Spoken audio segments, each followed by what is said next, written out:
الشيطان الرجيم بسم الله الرحمن الرحيم من اهتدى فإنما يهتدي لنفسه ومن ضل فإنما يضل عليها ولا تزر وازرة وزر أخرى وما كنا معذبين حتى نبعث رسولا وإذا أردنا أن نهلك قرية أمرنا متر فيها ففسقوا فيها فحق عليها القول فدمرناها تدميرا صدق الله العظيم۔ حمد و ثناء رب کریم اور درود و سلام بر سید خیر الانام کے بعد سورۃ بنی اسرائیل کی آیت نمبر 15 اور 16 تلاوت کی گئی ہیں، جو 15ویں پارے کے دوسرے رکوع میں ہیں۔ اس سے پہلی آیتوں میں بتایا گیا خالق کائنات فرماتا ہے ہم نے ہر انسان کے گلے میں اس کی قسمت لٹکا دی ہے، یعنی کیسے لگا دی ہے جیسے ہار گلے کا ہوتا ہے، جہاں جاتا ہے اس کی قسمت اس کے ساتھ ہوتی ہے، جو اس کی قسمت میں لکھا ہے اچھا ہے یا برا ہے۔ اور پھر قیامت کے روز ہم اس کے لیے کتاب تحریر نوشتہ نکالیں گے، کھلا ہوا سامنے پڑا ہوا، جس کو پڑھ سکے گا، سمجھ سکے گا، جان سکے گا، اور سارا اس کی زندگی کا اعمال کا حساب ہوگا۔ کہا جائے گا اقرا کتابک، پڑھو اپنی کتاب، اپنا نامہ اعمال پڑھو اور پھر خود ہی اپنا حساب کرو، اپنا فیصلہ کرو، کیونکہ آج جب سب کچھ سامنے آ گیا ہے پھر فیصلہ تم خود ہی کر سکتے ہو کہ کیا تمہارا حاصل ہونا چاہیے۔ آپ فرمایا کہ من اهتدى فإنما يهتدي لنفسه، جو کوئی راہ حق پہ آتا ہے، اسی راستے پہ چلتا ہے تو اپنے بھلے کو چلتا ہے، اپنا اس کا فائدہ ہے۔ راہ حق پر چلنے کے لیے اللہ تبارک و تعالی نے اسباب پیدا فرمائے ہیں۔ فرمایا جو گمراہ ہوتا ہے، راستے سے بھٹکتا ہے، راستے سے ہٹ کر چلتا ہے، غلط راستے پہ چلتا ہے، تو اس کا نقصان اسی پر ہوگا، کسی اور کو نہیں۔ اور پھر فرمایا کہ وَلَا تَزِرُ وَازِرَةٌ وِزْرَ أُخْرَىٰ، کوئی شخص، کوئی جان کسی دوسرے کا بوجھ نہیں اٹھائے گی۔ ایک کافر نے، سردار نے کہا تھا اپنے ساتھیوں کو مکہ مکرمہ میں کہ بھی تم فکر نہ کرو، جو کچھ یہ کہتے ہیں ان کو کہنے دو، محمد صلی اللہ علیہ وسلم کی بات نہ مانو، اگر تمہارا کوئی نقصان ہوا، تمہیں کوئی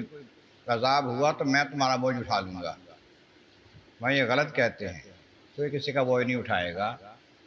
اللہ تعالیٰ جل شانہ کسی کے صدقے کسی کے پر مہربانی کر دے، نرمی کر دے، رعایت کر دے، وہ الگ بات ہے، لیکن دوسرے کا بوجھ کوئی نہیں اٹھائے گا۔ پھر فرمایا وَمَا كُنَّا مُعَذِّبِينَ حَتَّىٰ نَبْعَثَ رَسُولًا، ہم کسی قوم کو، کسی بستی کو، کسی شخص کو اس وقت تک عذاب نہیں دیتے جب تک اپنا پیغام رسول کے ذریعے اس پر پہنچا نہیں دیتے۔ پیغام حق پہنچاتے ہیں نبی کے ذریعے، نبی کے نائبین کے ذریعے سے، پیغام پہنچانے کے بعد بھی نہیں مانتا، اس کو پھر عذاب ہوتا ہے۔ فرمایا کہ ہاں اذا اردنا ان نہلک قریہ، جب ہم کسی بستی کو، کسی سلطنت کو، کسی شہر کو، کسی گاؤں کو ہلاک کرنا چاہتے ہیں، امرنا مترفیہا، پھر ہم اس کے جو بڑے بڑے سردار ہیں، خوشحال ہیں، ان کو احکامات بھیجتے ہیں،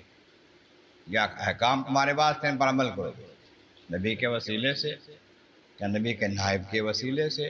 پیغام بھیجتے ہیں، حکم بھیجتے ہیں کہ ان پر عمل کرنا ہے، فَفَسَقُوا فِيهَا، تو وہ اس میں نافرمانی کرتے ہیں، یا نافرمانی کرتے ہیں حقا، پھر ان کے اوپر پھر ہمارا جو قول ہے نا ثابت ہو جاتا ہے، علیہا قول، بات پوری ہو جاتی ہے کہ بھئی انہوں نے نافرمانی کیا، ان پر آئے گا عذاب۔ فَدَمَّرْنَاهَا تَدْمِيرًا، پھر ہم اس بستی کو تباہ و برباد کر دیتے ہیں، بلا سبب کے نہیں کرتے، بلا وجہ نہیں کرتے، جب پتہ ہوتا ہے اللہ تبارک و تعالیٰ کو پہلے ہی پتہ ہے کہ کس نے کیا کرنا ہے، تو اس بستی کے سرداروں کے سبب سے، بڑے بڑے جو امیر ہیں ان کے سبب سے، نہ ان کی نافرمانیوں کی وجہ سے باقیوں پر بھی بعض دفعہ عذاب آ جاتا ہے۔ جیسے کہتے ہیں کہ گیہوں کے ساتھ گھن بھی پس جاتا ہے، اس طریقے سے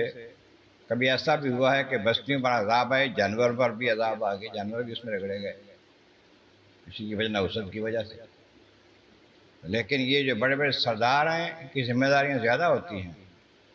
ان کو پہلے حکم دیا جاتا ہے، نہیں مانتے،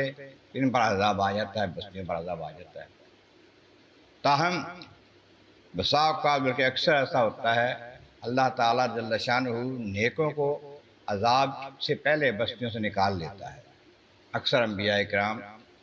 نے جب حکم الہی کے مطابق تبلیغ کی، لوگوں نے نہ مانا، عذاب کا موقع آ گیا، اللہ کے حکم سے پھر نبی اور ان کے ساتھی عذاب سے نکل کے باقیوں پر عذاب آ گیا۔ اللہ تبارک و تعالیٰ کے بارک عالم حضرت مولا کریم محبوب کریم کا صدقہ قرآن کریم کا فہم اور اعمال صالح نصیب فرما۔ آخر دعوانا ان الحمد للہ رب العالمین۔